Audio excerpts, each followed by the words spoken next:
فإن أصدق الحديث كتاب الله وأحسن الهدي هدي محمد صلى الله عليه وسلم وخير الأمور عوازمها وشر الأمور محدثاتها وكل محدثة بدعة وكل بدعة ضلالة وكل ضلالة في النار.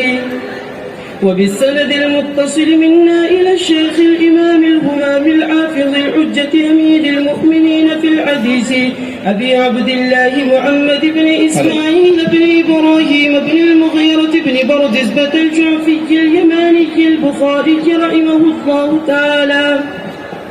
اللهم انفعنا بعلومه وعلومهم أجمعين آمين يا رب العالمين. أنه قال: باب قول الله: ونضع الموازين القسط ليوم القيامة وأن أعمال بني آدم وقولهم يوزن. وقال مجاهد: القسطاس العدل بالرومية، ويقال القسط مصدر المقسط وهو العادل، وأما القاسط فهو الجائر.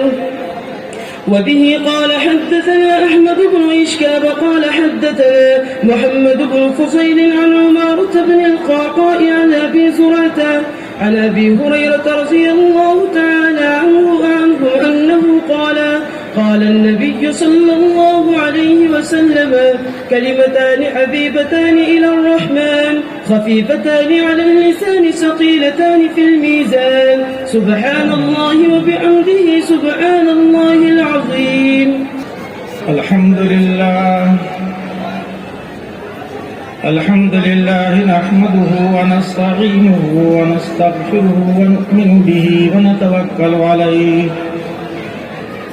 ونعوذ بالله من شرور أنفسنا ومن سيئات أعمالنا. من يهده الله فلا مضل له ومن يضلله فلا هادي له، ونشهد أن لا إله إلا الله وحده لا شريك له، ونشهد أن سيدنا ومولانا محمدا عبده ورسوله صلى الله عليه وعلى آله وأصحابه وسلم تسليما كثيرا كثيرا.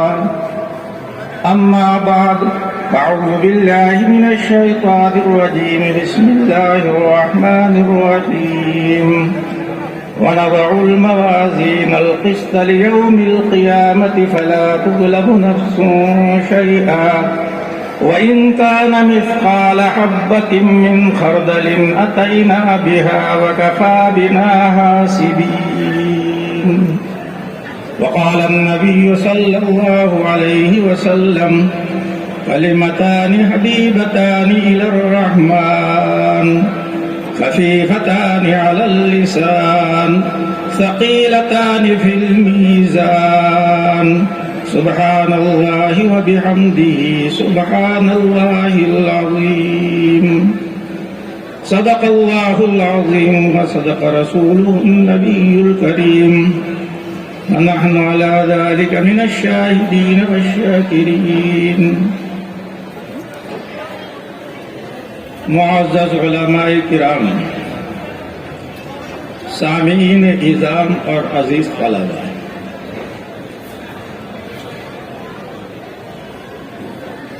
ابھی ہمارے جامعہ کے ایک طالب علم نے، جو دورہ حدیث کا طالب علم ہے، اس نے بخاری شریف کا آخری باب اور آخری حدیث تلاوت جو ہے، بخاری شریف کے بارے میں ابھی حضرت مولانا محمد عفان صاحب دامت برکاتہم نے بتلایا تھا کہ یہ کتاب قرآن کریم کے بعد سب سے زیادہ صحیح، سب سے زیادہ معتبر کتاب. قرآن کریم تو اللہ کا کلام ہے اور اس کا ایک ایک حرف جو ہے محفوظ، اور قیامت تک اس کا محفوظ ہونے کا اللہ نے وعدہ جو ہے فرمایا. لیکن احادیث میں سب سے زیادہ صحیح کتاب ہے تو وہ امام بخاری کی بخاری شریف جو ہے. تو آپ اتنی اہم کتاب کی حدیث سن رہے ہیں اور اس کی میں مختصر جو ہے تشریح جو کروں گا. آپ یہ کہیں گے پوری ہی تشریح؟ پوری تشریح کے لیے وقت چاہیے اور اس میں کچھ باتیں علمی بھی ہوتی ہیں کیونکہ مجمع زیادہ تر عوام کا ہے. اس لیے میں حدیث کی ایسی تشریح کروں گا جس سے ہمیں بھی فائدہ پہنچے, ہمارے بچوں کو اور عزیزوں کو بھی فائدہ پہنچے, اور جو عوام دور دراز سے تشریف لائے ہیں ان کو بھی جو ہے فائدہ پہنچے. اس لیے میں نے کہا کہ میں مختصر جو تشریح جو کروں گا. امام بخاری کا انداز عجیب و غریب. امام بخاری نے اپنی کتاب کا آغاز کتاب الایمان سے کیا اور اختتام بھی کتاب الایمان پر جو ہے نہیں کیا. اپنی کتاب کا آغاز کتاب الایمان سے کیا. آپ یہ کہیں گے کہ آپ غلط کہہ رہے ہیں. امام بخاری نے اپنی کتاب کا آغاز تو بابن کیف کان بدء الوحی سے جن کیا. ارے وہ تو تمہیدی باب ہے. تمہیدی باب ہے کہ آپ بخاری شریف میں جو پڑھیں گے وہ سب وحی کی باتیں ہیں. وہی دو طرح کی ہوتی ہے نہیں, وہی ہے مطلوب اور وہی ہے غیر مطلوب. یہ احادیث نبویہ کیا ہے؟ حدیث وہی ہے کہ نہیں ہے؟ تو پہلے تو وحی کے ثبوت کو جو ثابت کیا تاکہ آپ کو معلوم ہو جائے کہ بخاری شریف کتنی اہم ہے. یہ بخاری شریف امام بخاری کا کلام نہیں ہے, یہ رسول پاک صلی اللہ علیہ وسلم کا کلام نہیں ہے, بلکہ اللہ تعالیٰ کا کلام جو نبی پاک صلی اللہ علیہ وسلم کی زبان مبارک سے صادر ہوا ہے. طالب علم یا عام طور پر لوگ یہ کہتے ہیں کہ یہ حدیث یعنی نبی پاک صلی اللہ علیہ وسلم کا ارشاد. ٹھیک ہے, نبی پاک صلی اللہ علیہ وسلم کا ارشاد ہے اس اعتبار سے کہ زبان رسالت سے یہ کلمات اور یہ ارشادات جو ہے صادر جو ہیں, اس لیے آپ اس کو حدیث نبوی جو کہیں گے. لیکن حقیقت میں حضور پاک صلی اللہ علیہ وسلم کی زبان مبارک سے جو باتیں صادر ہوئی وہ نبی پاک صلی اللہ علیہ وسلم کی باتیں ہیں یا اللہ کی باتیں؟ وَمَا يَنْطِقُ عَنِ الْهَوَىٰ إِنْ هُوَ إِلَّا وَحْيٌ يُوحَىٰ. نبی پاک صلی اللہ علیہ وسلم اپنی طرف سے کوئی بات نہیں فرماتے, وہ جو کچھ فرماتے ہیں وہی ہوتی ہے جو اللہ کی طرف سے ان پر نازل کی جاتی ہے. تو اس لیے امام بخاری نے سب سے پہلے جو باب قائم کیا وہ کتاب نہیں ہے, وہ باب ہے. یا کتاب ہے؟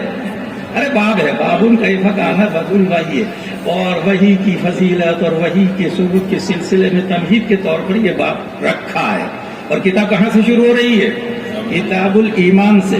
اور ختم کون سی کتاب پر ہو رہی ہے؟ کتاب التوحید. توحید کے معنی اللہ کو ایک ماننا, اسی کا نام تو ایمان ہے. بھائی بنیادی عقیدہ کیا ہے اسلام کا اور ایمان کا؟ وحدانیت. تو امام بخاری نے اپنی کتاب کا آغاز بھی کتاب الایمان سے کیا اور اختتام بھی کتاب الایمان پر. اس میں ایک لطیف اشارہ ہے, ایک لطیف اشارہ فرمایا ہے امام بخاری علیہ الرحمہ نے. سبھی حضرات غور سے جو ہے سنیں. کتاب الایمان سے اپنی کتاب کا آغاز فرما کر امام بخاری نے اس طرف اشارہ فرمایا ہے کہ کوئی نیکی ایمان کے بغیر کوئی نیکی ایمان کے بغیر معتبر نہیں ہوگی. آگے جو حدیثوں میں مختلف اعمال صالحہ جو ہے بیان کیے گئے ہیں, گناہوں سے بچنے کی تلقین جو کی گئی ہے, یہ کب معتبر ہوگا اور اس کا اجر و ثواب آخرت میں کب ملے گا؟ جب ایمان ہوگا. ایمان کے بغیر کوئی نیکی معتبر نہیں ہوتی ہے, آخرت میں اس کا کوئی اجر و ثواب نہیں ہوتا. اس لیے امام بخاری نے سب سے پہلے کتاب الایمان کو جو ذکر کیا کہ اپنا ایمان صحیح کرو, اپنا ایمان جو مضبوط کرو. جب تمہارا ایمان صحیح ہوگا تب تمہارے اعمال صالحہ اور اچھے کام اللہ کے یہاں مقبول. سمجھ گئے نہیں سمجھ گئے تو؟ اور آخر میں اپنی کتاب کا اختتام کتاب التوحید اور کتاب پر ایمان پر کر کے اس بات کی طرف اشارہ کیا کہ اعتبار خاتمے کا. اگر آپ کا ایمان پر خاتمہ ہوا انشاءاللہ آپ جنت میں چلے جائیں گے. ایمان پر آپ کا خاتمہ ہوا تو آپ ضرور جنت میں جائیں گے. کوئی چیز جنت سے روک نہیں سکتی. یہ بات الگ ہے کہ اگر گنہگار ہے تو اللہ تعالیٰ گناہوں کو معاف فرما دیں گے تو جنت میں چلا جائے گا، یا گناہوں کی سزا بھگتنے کے بعد جو جنت میں جائے گا. لیکن جس بندے کا ایمان پر خاتمہ ہوا، چاہے وہ مرد ہو یا عورت ہو، ضرور جنت میں جائے گا. اس لیے امام بخاری نے اپنی کتاب کا اختتام کس پر جو فرمایا؟ کتاب الایمان پر. آخری عمل آپ کا ایمان کے ساتھ متصف جو ہوگا تو انشاءاللہ آگے کی منزلیں آسان ہو جائیں گی. اور اگر کسی نے پوری زندگی اچھے کام کیے، نیک کام کیے، اور مرنے سے پہلے ایمان سے محروم ہو گیا تو آگے کی منزلیں اس کے لیے بہت زیادہ دشوار اور بہت کٹھن ہو جائیں گی. اس لیے یہ بات یاد رکھنا ہے کہ ہمیں سب سے زیادہ فکر کرنی ہے ایمان کی.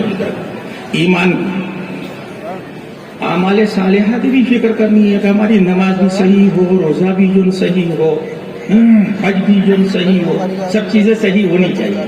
آج کل لوگ حج کرنے کے لیے جاتے ہیں، عمرہ کرنے کے لیے جاتے ہیں، سب سامان اکٹھا کریں گے، پہلے سے پروگرام بنائیں گے کہ وہاں سے یہ چیز لانی ہے، مدینہ سے یہ چیز لانی ہے، مکے سے یہ چیز لانی ہے، اور نہ عمرے کا طریقہ جو ہے سیکھتے ہیں، نہ حج کا طریقہ جو ہے سیکھنے کی کوشش کرتے ہیں. ارے خدا کے بندو، جس کام کے لیے تم جا رہے ہو اس کی فکر کرو. تمہارا حج صحیح ہونا چاہیے، تمہارا عمرہ جو صحیح ہونا چاہیے، تو تمہارا یہ سفر کامیاب ہوگا. تم نے بہت ساری چیزیں وہاں سے لے آئے لیکن تمہارا عمرہ صحیح نہیں ہوا، تمہارا حج جو صحیح نہیں ہوا، یہ سفر بتلاؤ کامیاب ہوا یا ناکام ہو گیا؟ وہ بندہ تو جو ناکام ہے.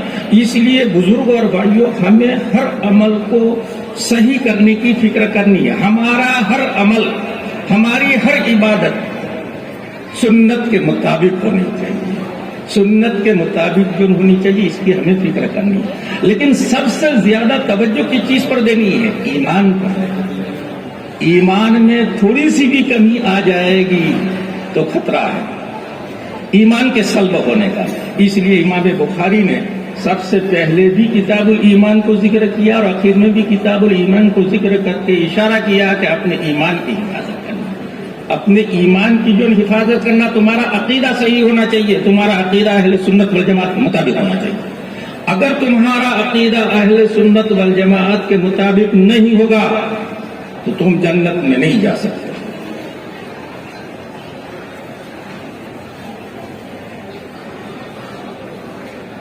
آپ یہ پوچھ سکتے ہیں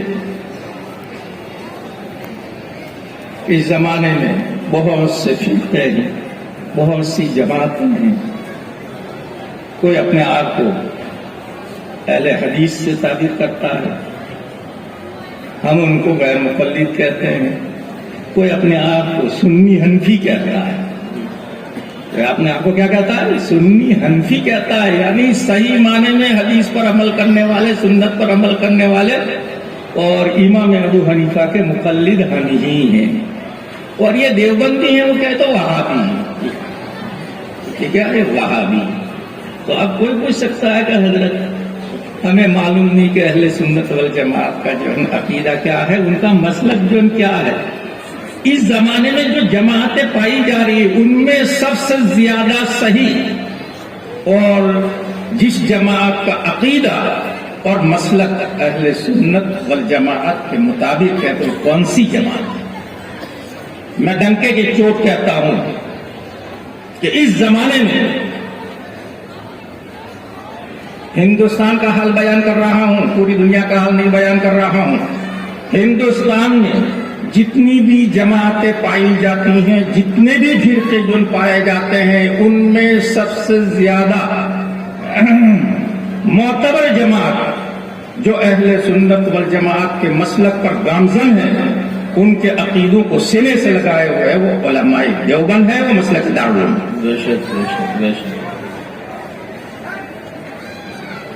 بہت سے طالب علم، بہت سے حضرات پوچھتے ہیں کہ مسلک دارالعلوم کیا ہے؟ مسلک دارالعلوم کیا ہے؟ مختصر سے الفاظ میں سن لو. مسلک دارالعلوم کوئی نیا مذہب نہیں ہے، بلکہ اہل سنت والجماعت کا جو مسلک ہے وہی علماء دیوبند کا. اہل سنت والجماعت کا جو مسلک ہے، جو عقیدہ ہے، وہی علماء دیوبند کا مسلک. اسی کو مسلک دارالعلوم دیوبند کہتے ہیں. اور ہندوستان میں اس وقت مسلمانوں کی اکثریت علماء دیوبند کے مسلک پر گامزن ہے. اہل سنت والجماعت کے مسلک پر گامزن ہے. اس جماعت کی فضیلت حضور پاک صلی اللہ علیہ وسلم کے زبان مبارک سے سنی. ایک مرتبہ حضور پاک صلی اللہ علیہ وسلم نے صحابہ کرام کی مجلس میں فرمایا کہ بنی اسرائیل کے 72 فرقے ہوئے. بنی اسرائیل کے 72 فرقے ہوئے اور میری امت کے 73 فرقے ہوئے. بنی اسرائیل کے 72 فرقے ہوئے اور میری امت کے 73 فرقے ہوں گے. یہاں امت سے امت اجابہ مراد، امت دعوت مراد نہیں.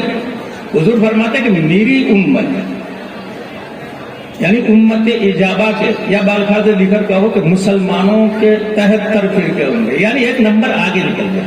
مسلمان بنی اسرائیل سے آگے نکل جائیں گے. یہاں طلبہ بیٹھے ہیں، یاد رکھنا ہے کہ یہ جو عدد 72 یا 73 کا ہے یہ تحدید کے لیے نہیں بلکہ تکثیر کے لیے. کہنے کا مقصد یہ ہے کہ بنی اسرائیل کے جتنے فرقے ہوئے تھے میری امت کے اس سے زیادہ فرقے ہوں گے. اور حضور نے فرمایا کلہم فی النار الا واحد الا ملۃ واحدہ، سب جہنم میں جائیں گے، سب جہنم میں جائیں گے، صرف ایک جماعت ناجی ہوگی. صحابہ کرام نے پوچھا، عرض کیا کہ یا رسول اللہ وہ جماعت جو جنت میں جائے گی، جو نجات پانے والی ہوگی، وہ کون سی ہے؟ وہ کون سی ہے؟ نبی پاک صلی اللہ علیہ وسلم نے جو بیان فرمایا، ما انا علیہ واصحابی،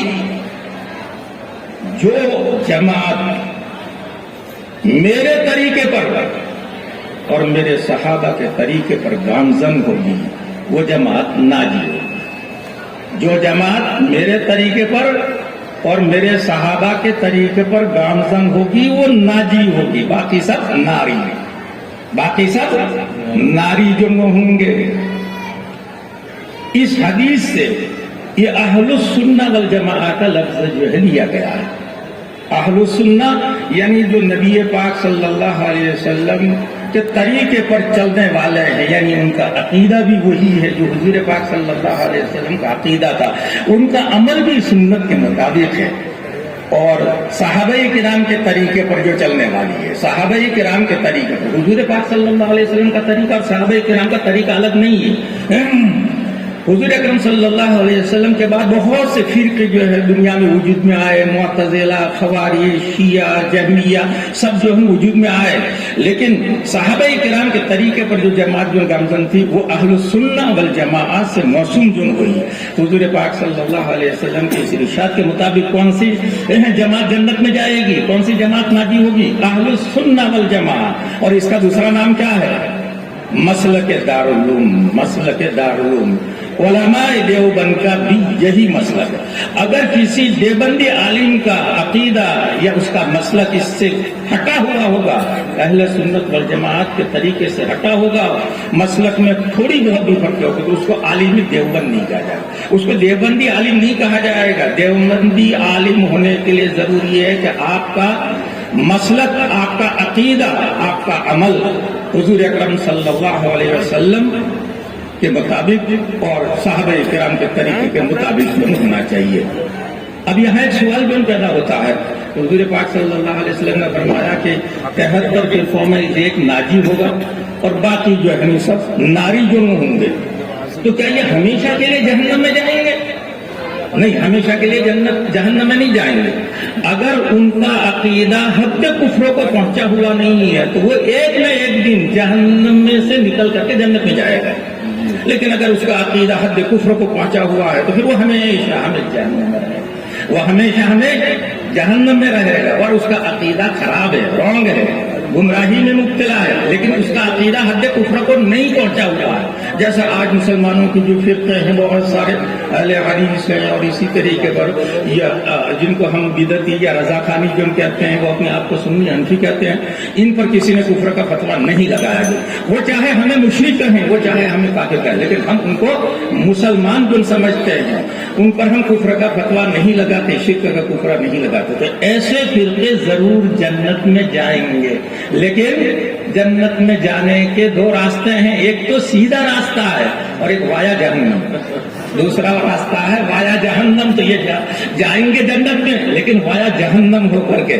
آپ کو کوشش کرنی ہے کہ آپ کی فلائٹ جو امروہہ سے روانہ ہو تو سیدھی جنت الفردوس میں جا کر کے نان اسٹاپ، بیچ میں کہیں ٹھہرا ہی نہیں.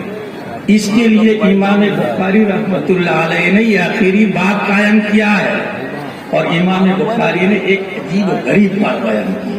اگر آپ اس بات کو اپنے سینے میں محفوظ کر لیں تو آپ کی فلائٹ سیدھی جنت الفردوس میں جائے. نان. اور پھر امام بخاری نے جو بات کہی اس کی دو دلیلیں پیش کی، ایک نہیں دو. ایک قرآن کریم کی آیت اور ایک نبی پاک صلی اللہ علیہ وسلم کی حدیث پاک. دو آیات. ویسے تو بہت ساری دلیلیں ہیں، لیکن سب دلیلیں اگر ذکر کریں گے تو بہت لمبی کتاب ہو جائے گی. دعوے کے لیے دو دلیلیں کافی ہے کہ نہیں؟ اس لیے دو دلیلیں پیش کی ہے. دعویٰ کیا کیا امام بخاری نے؟ امام بخاری نے جو آخری بات قائم کیا ہے وہ یہ ہے کہ بنی آدم کے اعمال اور اقوال تولے جائیں گے. بنی آدم، آگے پہ بنی آدم کے معنی تو ہیں آدم کے بیٹے. تو مردوں کے عمل تولے جائیں گے اور عورتوں کے عمل نہیں تولے جائیں گے. ارے یہ محاورہ ہے. بنی آدم بول کر کے صرف مرد مراد نہیں ہوتے ہیں، کہتے ہیں بنی آدم، آدم علیہ السلام کے بیٹے، لیکن اس میں بیٹیاں بھی جو شامل ہوتی ہیں.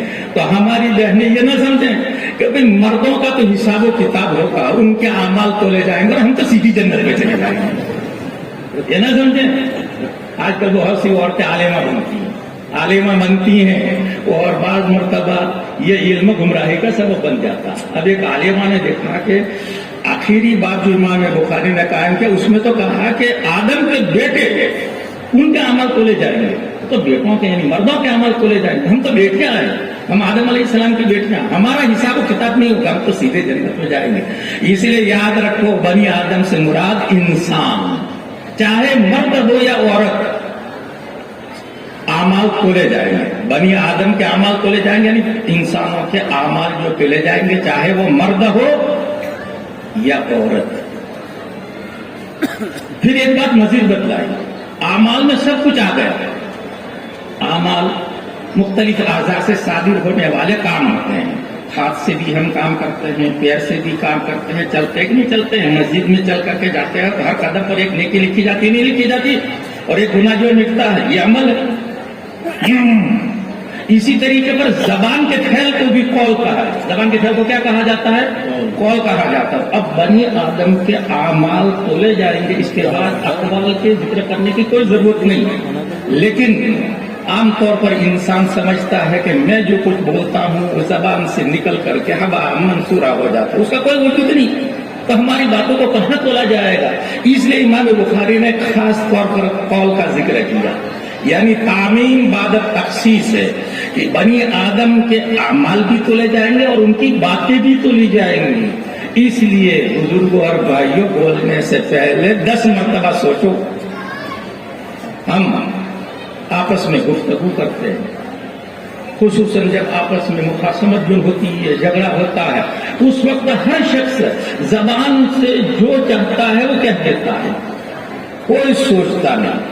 ارے تیری زبان سے جو باتیں نکل رہی ہیں وہ سب نوٹ ہو رہی ہیں، ریکارڈ ہو رہی ہیں، اور قیامت کے دن تمام اعمال کھولے جائیں گے اور تمہاری تمام باتیں بھی کھولے جائیں گے. ایک حدیث میں نبی پاک صلی اللہ علیہ وسلم نے فرمایا کہ انسان ایک بات کہتا ہے اور اس کو کوئی اہم نہیں سمجھتا ہے. ایک بات کہتا ہے اس کو اہم نہیں سمجھتا، حالانکہ وہ بات اللہ کے نزدیک اتنی اہم ہوتی ہے کہ اس بات کی وجہ سے وہ سیدھا جنت میں چلا جاتا ہے، سیدھا جنت میں چلا جاتا ہے. اور انسان بعض مرتبہ ایک بات کہتا ہے اور اس کی سنگینی سے وہ واقف نہیں ہوتا ہے، حالانکہ اتنی سنگین ہوتی ہے کہ اس بات کی وجہ سے وہ جہنم میں اتنا دور پھینک لیا جاتا ہے جتنا مشرق و مغرب کے درمیان میں دوری ہے۔ تو معلوم ہوا کہ انسان کی باتیں بھی تولے جائیں گی، اس پر بھی اجر و ثواب ہوگا اور اس پر بھی سزا ہوگی۔ تو امام بخاری نے آخری بات قائم کیا کہ دیکھو تم فارغ ہو کر کے جا رہے ہو، اب تمہاری نئی زندگی جو شروع ہوگی تو اپنی زبان کی بھی حفاظت کرنا اور اپنے اعمال کو بھی دیکھنا کہ تمہارا عمل شریعت کے مطابق ہے کہ نہیں۔ اگر تمہارا عمل شریعت کے مطابق ہوگا تو انشاءاللہ آخرت میں خوب اجر ملے گا، اور تمہارا عمل شریعت کے خلاف ہوگا تو اس سے ڈرنا چاہیے، اس سے ہمیں خوف جو کرنا چاہیے کہ کہیں دنیا میں اس میں گرفتار ہو جائے یا آخرت میں گرفتار ہو جائے۔ بزرگوں اور بھائیوں یاد رکھو، انسان جو کام کرتا ہے اس کا پورا بدلہ یا پوری سزا تو آخرت میں دی جائے گی، پورا بدلہ یا پوری سزا آخرت میں دی جائے گی، لیکن انسان کے اعمال کا کچھ صلہ دنیا میں بھی ملتا ہے، کچھ صلہ دنیا میں بھی، اچھے اعمال کا بھی کچھ صلہ جو ہے دنیا میں ملے گا، پورا نہیں۔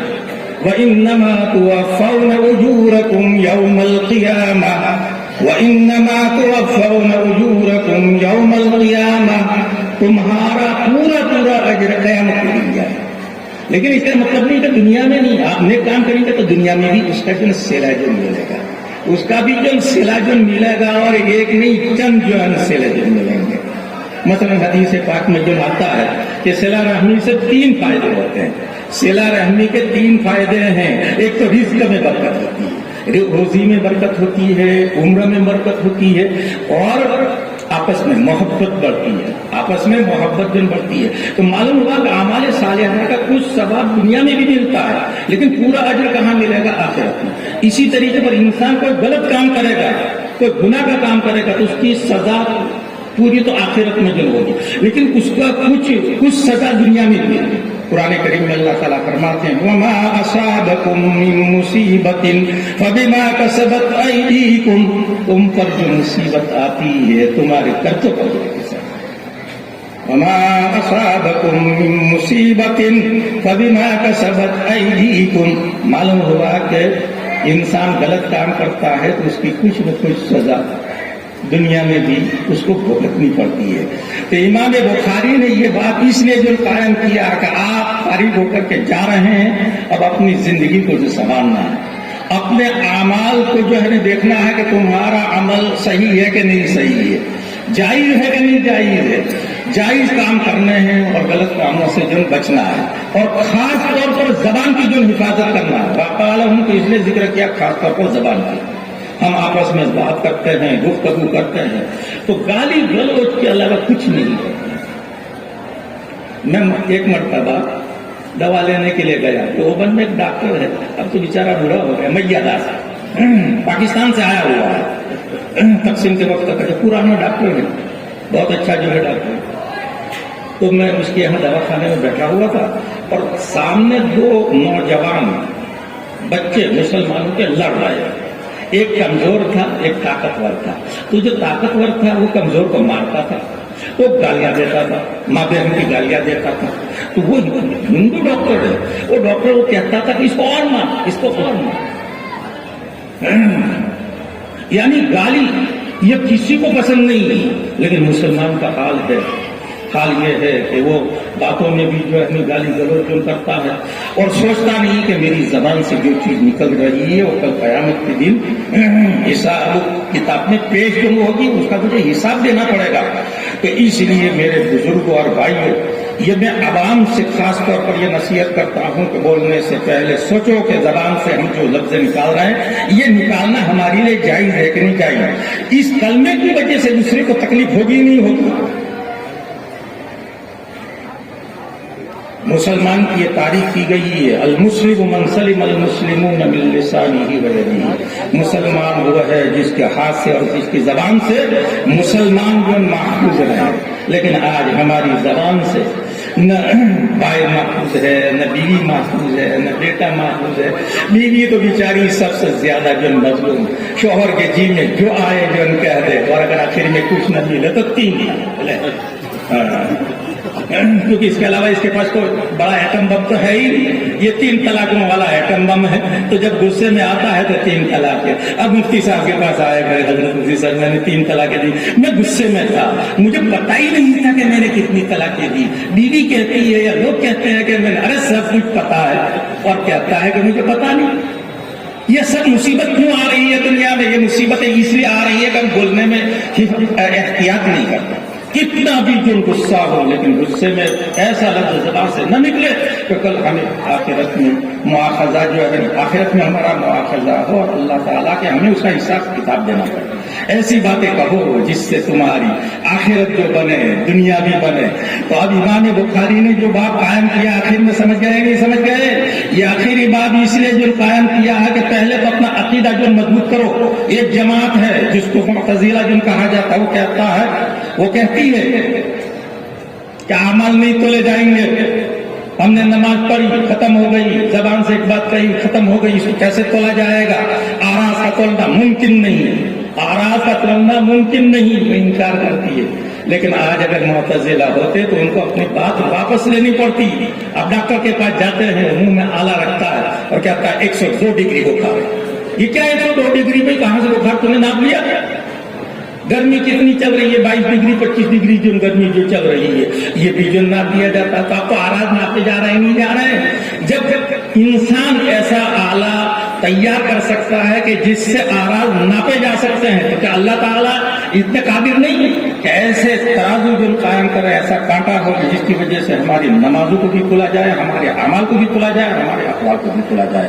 اس لیے بزرگوں اور بھائیوں، احتیاط کرو، احتیاط کرو۔ مسلمانوں کی زبان اس وقت سب سے زیادہ جو گندی ہے، بہت زیادہ جو گندی ہے، اور اس کی وجہ سے ہم طرح طرح کی مصیبتوں میں، پریشانیوں میں جو مبتلا جو ہے۔ تو یہ کل تمہاری شادی بھی ہوگی، اب شادی کے بعد تمہیں سب سے زیادہ حفاظت کی چیز کرنی ہے، زبان کی جو حفاظت جو کرنی ہے، اور اچھے کام کرنے ہیں، نماز جو پڑھنی ہے، روزہ رکھنا، یہ نہیں کہ فارغ ہو کر کے گئے علی گڑھ یونیورسٹی اور قاری صاحب، ہاں کرو گا، کیوں نہیں کرو گے؟ جامعہ ملیہ میں جا کے داخلہ ہو گیا، ارے اس جامعہ کی جا کر کے ترجمانی کرو علی گڑھ میں کہ جامعہ امر و حام کے اندر جو طلبا ہوتے ہیں وہ فرشتہ صفت ہوتے ہیں، ان کی شکل و صورت جو ہے صحابہ کرام جیسے ہوتی ہے، ان کی شکل و صورت نبی جیسی جو ان کو ہوتی ہے، تو دوسرے بھی تم وہ دیکھ کر کے تقلید کریں گے، اتباع کریں گے، اور تمہیں دیکھ کر کے جتنے لوگ تمہاری اتباع جو کریں گے اس کا اجر و ثواب تمہارے اعمال میں رکھا جائے گا۔ تو اس لیے بزرگوں اور بھائیوں، یہ بہت اہم نصیحت جو فرما رہے ہیں کہ قیامت کے دن اعمال جو ہیں تولے جائیں گے۔ اب دلیل کیا؟ دلیل 2 قرآن کریم کی سب سے پہلے آیت ہے، وَنَضَعُ الْمَوَازِينَ الْقِسْطَ لِيَوْمِ الْقِيَامَةِ فَلَا تُظْلَمُ نَفْسٌ شَيْئًا وَإِنْ كَانَ مِثْقَالَ حَبَّةٍ مِّنْ خَرْدَلٍ أَتَيْنَا بِهَا وَكَفَىٰ بِنَا حَاسِبِينَ۔ اللہ تعالیٰ فرماتے ہیں ہم قیامت کے دن انصاف کی ترازو رکھیں گے، ہم قیامت کے دن انصاف کی ترازو رکھیں گے۔ فَلَا تُظْلَمُ نَفْسٌ شَيْئًا، پھر کسی شخص پر ذرہ برابر ظلم نہیں۔ فَلَا تُظْلَمُ نَفْسٌ شَيْئًا، پھر کسی شخص پر ذرہ برابر ظلم نہیں ہوگا۔ وَإِنْ كَانَ مِثْقَالَ حَبَّةٍ مِّنْ خَرْدَلٍ أَتَيْنَا بِهَا، اگر اس کا عمل رائے کے دانے کے برابر ہوگا، ذرہ برابر ہوگا، تو ہم قیامت کے دن حاضر کریں گے۔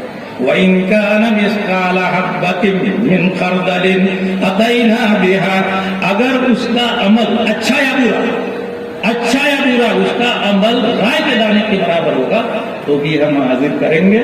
اور کیوں؟ وَكَفَىٰ بِنَا حَاسِبِينَ، اور ہم حساب کے لیے کافی۔ آپ یہ سمجھیں گے کہ قیامت کے دن کتنے انسان ہوں گے، سب کا حساب کیسے لیا جائے گا؟ تنہا اللہ تعالیٰ کیسے لیں گے؟ اللہ تعالیٰ فرماتے ہیں ہمیں کسی مددگار کی ضرورت نہیں، ہم یہ حساب کے لیے کافی ہے۔ تو بزرگوں اور بھائیوں، اس آیت کے اندر غور کرو، اللہ تعالیٰ نے یہ فرمایا کہ ہم قیامت کے دن انصاف کی ترازو رکھیں گے۔ ترازو کس لیے رکھی جاتی ہے؟ تولنے کے لیے رکھی جاتی ہے؟ نہیں رکھی جاتی ہے۔ معلوم ہوا کہ اعمال تولے جائیں گے، تو قرآن کریم سے ثابت ہو گیا کہ نہیں ہو گیا؟ اور اہل سنت و جماعت کا مسلک یہی ہے کہ قیامت کے دن اعمال تولے جائیں گے، اور جو لوگ اہل سنت و جماعت میں سے نہیں ہیں وہ اعمال کے تولے جانے کا انکار کرتے ہیں وہ کہتے ہیں کہ اللہ تعالیٰ کو تو سب کچھ معلوم ہے، تولنے کی کیا ضرورت ہے، اور کبھی کہتے ہیں کہ آراز کو تولا نہیں جاتا، آراز باقی نہیں رہتا. یہ سب بکواس ہیں، بوگس باتیں ہیں. قرآن کریم نے جب کہہ دیا کہ ہم انصاف کی ترازو رکھیں گے اور کسی پر ظلم نہیں ہوگا، رائے کے دانے کے برابر بھی عمل ہوگا تو ہم حاضر کریں گے اور اس کو جو تولیں گے معلوم ہوگا کہ اعمال تولے جائیں گے.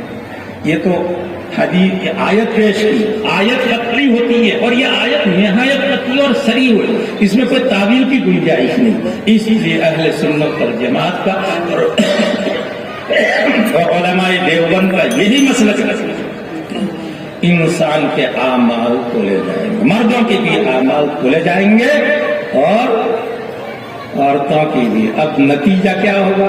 قرآن کریم میں فرما دیا گیا فَأَمَّا مَنْ ثَقُلَتْ مَوَازِينُهُ فَهُوَ فِي عِيشَةٍ رَاضِيَةٍ وَأَمَّا مَنْ خَفَّتْ مَوَازِينُهُ فَأُمُّهُ هَاوِيَةٌ وَمَا أَدْرَاكَ مَا هِيَ نَارٌ حَامِيَةٌ. جس کے نیکیوں کا پلڑا بھاری ہوگا وہ تو بہترین زندگی ہوگا. فَأَمَّا مَنْ ثَقُلَتْ مَوَازِينُهُ فَهُوَ فِي عِيشَةٍ رَاضِيَةٍ.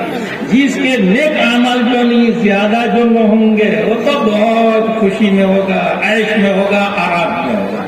اور جس کے نیک اعمال کم ہو گئے اور گناہ بڑھ گئے، برائیاں بڑھ گئی، اس کا ٹھکانہ جہنم ہے. اور جہنم کیا ہے؟ بھڑکتی ہوئی آگ، نار حامیہ. تو یہ فیصلہ جو ہے اس دن جو اللہ تعالیٰ جو فرمائیں گے قرآن کریم میں سب کچھ جو بیان کر دیا. یہ سب آیتیں دلیل ہیں اس بات کی کہ اعمال تولے جائیں گے. لہذا اعمال سے پہلے خوب جو ہے یہ سوچ لو کہ تمہارا عمل شریعت کے مطابق ہے کہ نہیں. آج ہم مسلمان جو کہلاتے ہیں لیکن ہمارے بہت سے اعمال شریعت کے خلاف ہے. کوئی جھوٹ بولتا ہے، کوئی گالی دیتا ہے، کوئی کسی کو ستاتا ہے، پریشان جو کرتا ہے، کوئی دگا دیتا ہے، کوئی سود کھاتا ہے. کیا کیا گناہ ہیں. میں سمجھتا ہوں کہ جتنے بھی گناہ ہیں آج مسلمانوں میں پائے گئے. کوئی گناہ ایسا نہیں جس سے مسلمان جو بچنا، سب نہیں، کچھ لوگ ہیں. تو اگر ہم چاہیں کہ اللہ تعالی ہماری مدد فرمائے، ہماری نصرت فرمائے، تو ہمیں گناہوں سے بچنا ہوگا. جب ہم گناہوں سے بچیں گے تبھی اللہ تعالیٰ کی رحمت ہم پر جو نازل ہوگی، اس سے پہلے اللہ کی رحمت نازل نہیں ہوگی. آج پوری دنیا میں مسلمان جو پریشان ہیں اور پریشانی کی مختلف جو وجوہات ہیں، ان میں سب سے بڑی وجہ یہ ہے کہ آج ہم نے اللہ تعالیٰ کو نافرمانیوں کے ذریعے سے، گناہوں کے ذریعے سے ناراض کر دیا. جب ہمارے اللہ ہم سے خوش نہیں ہے تو ہماری کون مدد کرے گا؟ ہماری کون مدد کرے گا؟ اللہ کے سوا کوئی ہماری مدد کر سکتا ہے؟ کوئی نہیں کر سکتا. تو جب تمام غیر مسلم اکٹھا ہو رہے ہیں اور مسلمانوں کو ستا رہے ہیں، پریشان کر رہے ہیں، تو ہمارے لیے سب سے بڑا سہارا اللہ تعالیٰ کا ہے. اللہ تعالیٰ کو خوش کرو، انشاءاللہ تعالیٰ اس طرح بارش برسائیں گے رحمت کی، جیسے صحابہ کرام پر جو بارشیں جو برسائی گئی تھی. صحابہ کرام مٹھی بھرتے لیکن پوری دنیا پر وہ چھا گئے کہ پوری دنیا ان سے تھراتی تھی، کیوں؟ ان کے پاس ایمان تھا، ان کے پاس عمل صالح تھا. آج مسلمانوں کی تعداد اتنی زیادہ ہے کہ کبھی بھی اتنی تعداد مسلمانوں میں نہیں رہی، لیکن آج مٹھی کیا مسلمانوں کی کوئی حیثیت نہیں. کیوں؟ ہم نے اپنے اللہ کو ناخوش کر دیا، ناراض کر دیا. اس لیے بزرگ اور بھائیوں میں ہاتھ جوڑ کر کے درخواست کرتا ہوں کہ اپنے آپ کو گناہوں سے بچاؤ. گناہوں سے بچو گے تو اللہ کی رحمت جو ہے نازل ہوگی. اللہ تعالی ہم سب کو گناہوں سے بچائے اور اللہ تعالی ہمیں اعمال صالحہ کی توفیق عطا فرمائے. یہ تو آیت ہے. اب حدیث پاک میں کیا فرماتے ہیں نبی پاک صلی اللہ علیہ وسلم؟ حدیث پاک میں بھی یہی بیان کیا جا رہا ہے کہ اعمال تولے جائیں گے، اعمال جو تولے جائیں گے. لیکن عجیب حدیث نبی پاک صلی اللہ علیہ وسلم فرماتے ہیں کلمتان حبیبتان الی الرحمن. دو کلمے، دو یہ کلمے نہیں، یہ تو کلام ہے، یہ تو جملہ ہے. مجازن کلمہ کہا گیا، جیسے لا الہ الا اللہ محمد الرسول اللہ. یہ کلمہ ہے یا کلام؟ یہ کلام ہے، لیکن ہم اس کو کلمہ کہتے ہیں. اسی طرح یہ دو جملے ہیں، دو کلام ہے، لیکن کلمات جو کہا گیا ہے مزاجن کلمتان حبیبتان الی الرحمن، دو کلمے ہیں جو رحمان کو بہت پیارے ہیں، بہت پیارے ہیں، خفیفتان علی اللسان، اور زبان پر بہت ہلکے ہیں، اس کے ادا کرنے میں کوئی پریشانی نہیں ہوگی۔ بعض الفاظ ایسے ہیں جس کے ادا کرنے میں دشواری ہوتی ہے، واللین کو ادا کرو، مشکل سے جو ادا ہوگا اور صحیح طریقے پر شاید ہی کوئی ادا کر سکے، ایسے الفاظ نہیں ہیں، دو کلمے ہیں زبان پر نہایت آسان۔ وثقیلتان فی المیزان، اور میزان عمل میں بہت بھاری، میزان عمل میں بہت بھاری، مطلب یہ ہے کہ یہ کلمے تولے جائیں گے۔ امام بخاری نے کہا نا اعمال بھی تولے جائیں گے اور اقوال بھی تولے جائیں گے، تو قول ہے کہ نہیں؟ یہ سبحان اللہ وبحمدہ سبحان اللہ العظیم، یہ تو اقوال کے قبیل کی جو چیز ہے، تو بہت بھاری جو ہوں گے دو کلمے، اس کا مطلب ہے کہ باتوں کو بھی تولا جائے گا۔ باب ثابت ہو گیا کہ نہیں ہو گیا؟ باب جو ثابت ہو گیا۔ ثقیلتان فی المیزان، وہ کون سے ہیں دو کلمے؟ پہلا کلمہ ہے سبحان اللہ وبحمدہ، دوسرا کلمہ ہے سبحان اللہ العظیم، دو الگ الگ ہیں، سبحان اللہ وبحمدہ سبحان اللہ العظیم۔ یہ دو کلمے رحمان کو پیارے کیوں ہیں اور میزان میں بھاری کیوں ہیں؟ اس کی وجہ زبان پر ہلکے ہیں، اس کی کوئی دلیل پیش کرنے کی ضرورت نہیں، ہر شخص جو ہے تلفظ کر کے دیکھ لے، سبحان اللہ وبحمدہ سبحان اللہ العظیم کے ادا کرنے میں کوئی پریشانی ہوتی ہے؟ کوئی پریشانی نہیں ہوتی، 2-3 مرتبہ کلمے کو دہراؤ وہ یاد بھی ہو جاتا ہے، تو اس کی تو کوئی دلیل پیش کرنے کی ضرورت نہیں۔ لیکن رحمان کو پیارے کیوں ہیں؟ کلمتان حبیبتان الی الرحمن، رحمان کو کیوں پیارے ہیں میرے عزیزو؟ اس کو خاص طور پر سمجھو۔ یہ دو کلمے اللہ کو پیارے اس لیے ہیں کہ اس میں اللہ کی منفی اور مثبت معرفت، اللہ کی منفی اور مثبت جو ہے نہیں معرفت، یا کہو سلبی اور ثبوتی جو ہے نہیں معرفت، یعنی اللہ کی مکمل معرفت ہے۔ اگر آپ سے کوئی پوچھے کہ اللہ کیسے ہے تو کہتے ہیں سبحان اللہ وبحمدہ سبحان اللہ وبحمدہ۔ یہ دونوں کلموں کا مطلب یہ ہے، جو مطلب سبحان اللہ وبحمدہ کا ہے وہی مطلب سبحان اللہ العظیم کا ہے۔ تکرار ہے تاکید کے لیے، تکرار ہے تاکید کے لیے۔ اب یہ دو کلمے اللہ کو کیوں پیارے ہیں سمجھ گئے نہیں سمجھ گئے؟ اللہ کی معرفت حاصل ہوتی ہے، یعنی اللہ تعالیٰ کن چیزوں سے جو پاک ہیں وہ بھی معلوم ہوتا ہے، اور اللہ تعالیٰ کن کمالات کے ساتھ متصف ہے اس کا بھی علم ہے۔ اس لیے میرے عزیزوں پہلے کلمے کی میں وضاحت کرتا ہوں، سبحان اللہ وبحمدہ کا ترجمہ کرو، میں اللہ کی پاکی بیان کرتا ہوں اللہ کی حمد کے ساتھ۔ سبحان اللہ وبحمدہ، میں اللہ کی پاکی بیان کرتا ہوں اللہ کی حمد کے ساتھ، یا کہو اللہ پاک ہے اور تمام تعریفوں کے ساتھ متصف ہے۔ تو دونوں طرح کی معرفت آ گئی کہ نہیں آ گئی؟ اللہ پاک ہے، اللہ پاک ہے یعنی شرک سے پاک ہے، تشبیہ سے پاک ہے، عیب سے پاک ہے، نقص سے پاک ہے، ہر گناہ سے، ہر غلط بات سے اللہ تعالیٰ پاک۔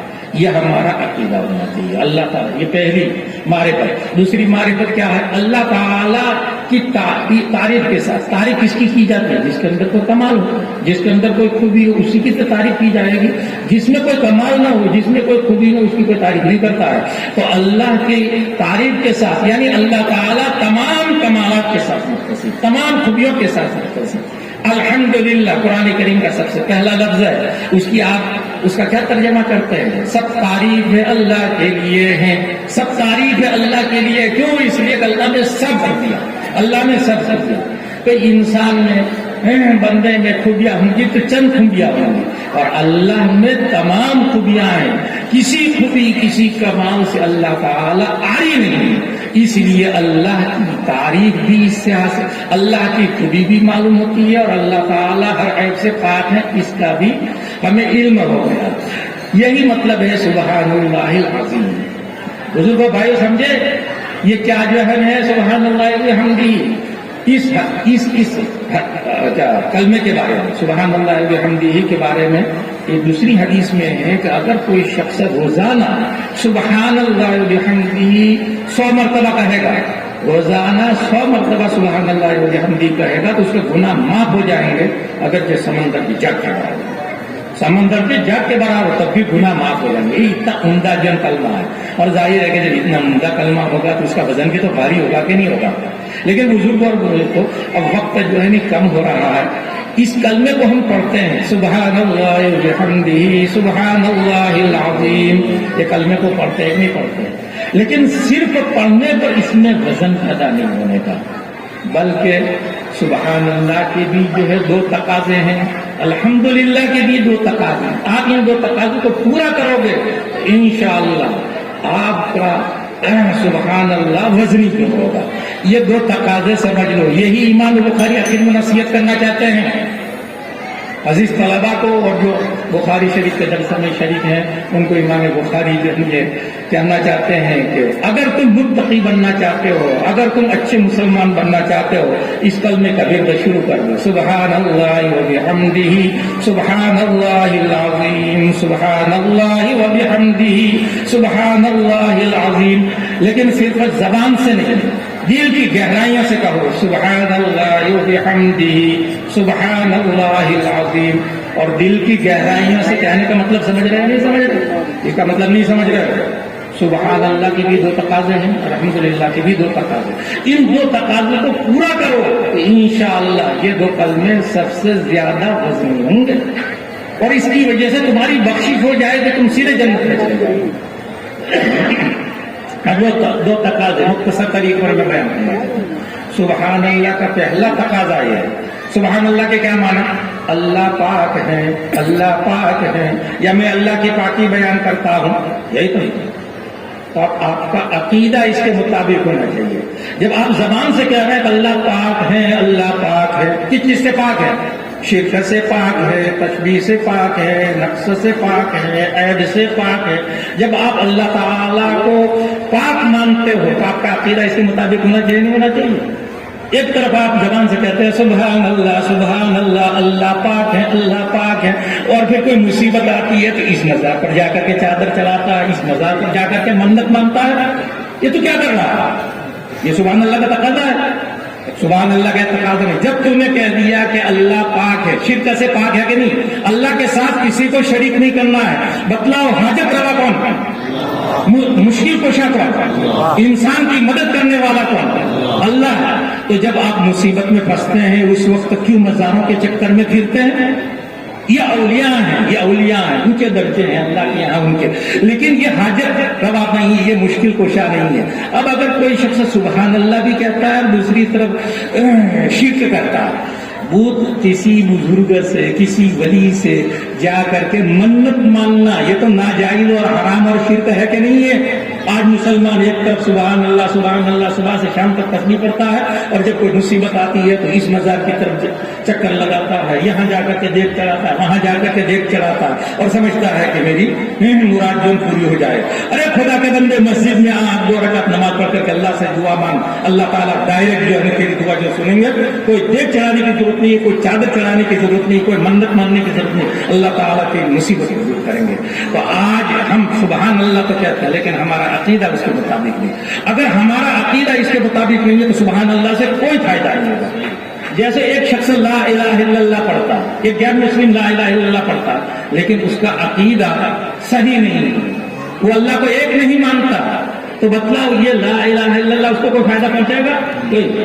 جبکہ حدیث پاک میں ہے کہ من قال لا الہ الا اللہ دخل الجنہ، جو لا الہ الا اللہ کہے گا وہ سیدھا جنت میں۔ یہ کب؟ جب آپ کا عقیدہ اس کے مطابق ہو، آپ اللہ کے سوا کسی کو معبود نہ مانو اور زبان سے کہو لا الہ الا اللہ، آپ صرف اللہ کی عبادت کرو، اس کے علاوہ کسی کی عبادت نہ کرو، تو لا الہ الا اللہ آپ کو کہاں پہنچائے گا؟ جنت میں پہنچائے گا۔ اسی طرح جو سمجھنا چاہیے کہ سبحان اللہ کا پہلا تقاضا یہ ہے کہ آپ کا عقیدہ اس کے مطابق ہوگا۔ اگر آپ کا عقیدہ رانگ ہے، آپ کے عقیدہ خراب ہے، بزرگ اور بھائیوں سبحان اللہ قیامت کے دن آپ کے خلاف حجت بن کر خدا وہ کہے گا کہ بندہ مجھے کیا رہا تھا سبحان اللہ، لیکن دوسری طرف جا کر کے جو قبر کو سجدہ کرتا تھا، کسی مزار پر جا کر کے مرادیں مانگتا تھا۔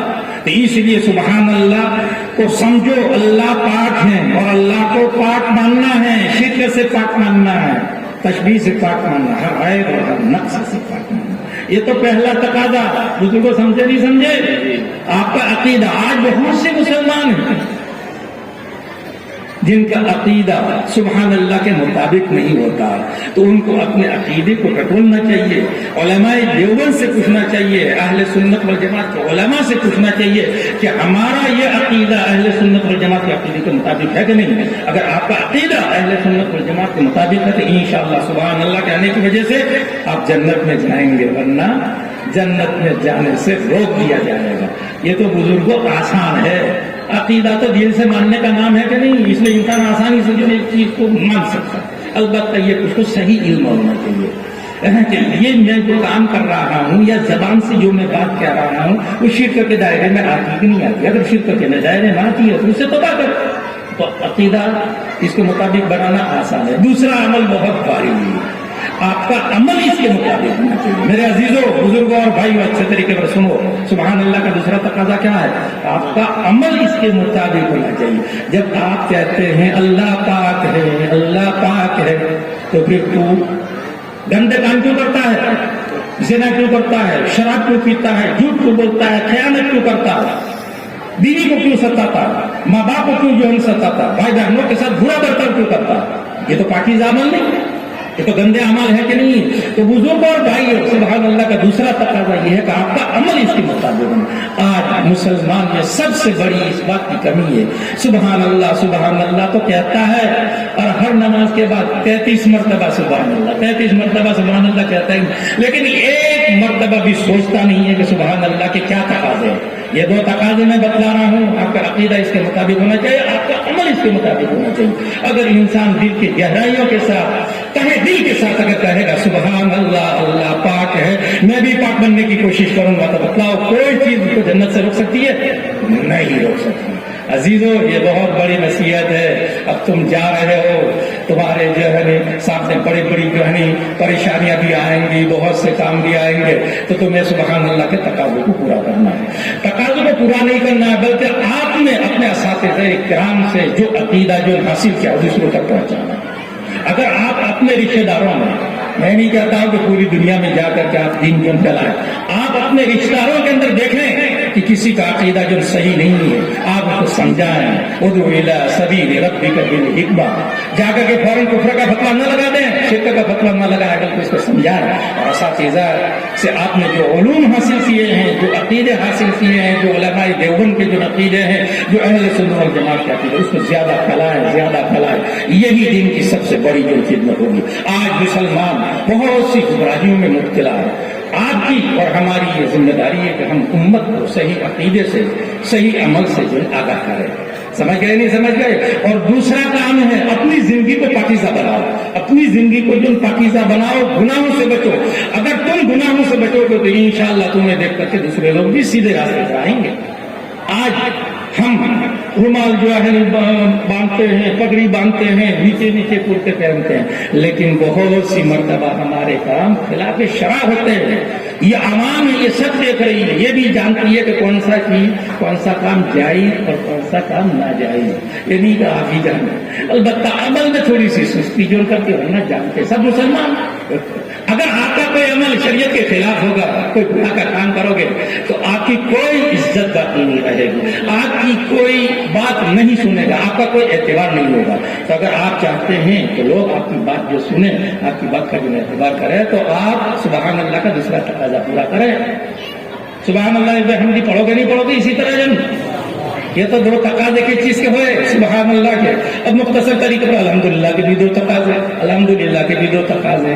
پہلا تقاضا تو آپ کا عقیدہ اس کے مطابق ہونا چاہیے، اللہ کو تمام خوبیوں کے ساتھ، کمالات کے ساتھ متصل ماننا. الحمدللہ ہر مسلمان کا یہ عقیدہ ہے. ہر مسلمان کا صحیح العقیدہ مسلمان کا یہی عقیدہ ہے کہ اللہ تعالیٰ تمام خوبیوں کے ساتھ متصل. الحمدللہ الحمدللہ الحمدللہ کا یہی مطلب. سب تعریف اللہ کے لیے ہے، یعنی اللہ میں سب کمالات ہیں، سب خوبیاں. یہ تو پہلا عقیدہ. اب دوسرا تقاضا، یہ پہلا دوسرا تقاضا ہے کہ آپ کا عمل اس کے مطابق ہونا چاہیے. آپ کا عمل اس کے مطابق ہونا چاہیے. جب اللہ تعالی تمام خوبیوں کے ساتھ متصف ہے، ایک حدیث میں ہے تخلقوا باخلاق، اللہ کی خوبیاں اپنے اندر پیدا کرو تو تمہیں بھی تو کچھ کمالات حاصل کرنے کے نہیں کرنے ہیں، تمہیں بھی کمالات جو حاصل کرنا ہے، یعنی کہ جاہل جو رہو علم دین جو حاصل کرو اور اس پر عمل کرو. یہ الحمدللہ کا تقاضا. الحمدللہ کا دوسرا تقاضا سمجھے نہیں سمجھے؟ اپنے اندر کمالات پیدا کرو، اپنے اندر کمالات پیدا کرو. اللہ تعالیٰ با کمال ہے کہ نہیں؟ اللہ میں سب خوبیاں ہیں کہ نہیں؟ تو اللہ کا بندہ ہے، تیرے اندر بھی تو کچھ خوبیاں ہونی چاہیے، نہیں ہونی چاہیے؟ تیرے اندر بھی تو کمالات ہونے ہی چاہیے کہ نہیں؟ تو اپنے اندر کمالات دن پیدا کرو. اور کمالات دہی، کمالات کتنے ہیں؟ علمی اور عملی. علمی اور عملی.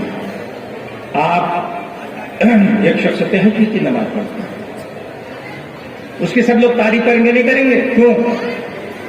اس کا عمل اچھا ہے، عملی اعتبار سے جو ہے وہ اچھا ہے، اس لیے اس کی تعریف کیوں کرتے ہیں. لیکن یہ دو ہے. اور ایک شخص ہے عالم ہے، عالم ہے، اچھا عالم ہے، اچھا جو مفتی ہے، لوگ اس کی بھی تعریف کرتے ہیں نہیں کرتے؟ کیوں؟ اس میں علمی کمال. اور جو تہجد میں پڑھ رہا ہے اس کے اندر کون سا کمال ہے؟ عملی. یہ دو کمال ہے. آپ کو دونوں کمال حاصل کرنے ہیں، علمی کمال بھی حاصل کرنا، عملی کمال بھی جو حاصل کرنا. بس یہ آخری نصیحت ہے کہ سبحان اللہ و بحمدہ کے دو تقاضے ہیں، یعنی 4 تقاضے ہیں. سبحان اللہ کے 2 تقاضے اور الحمدللہ کے 2 تقاضے. اور خلاصہ یہ ہے کہ اپنی زندگی کو پاکیزہ بناؤ. اسی کا نام تقویٰ ہے. اوصیکم بتقوی اللہ، اوصیکم بتقوی اللہ.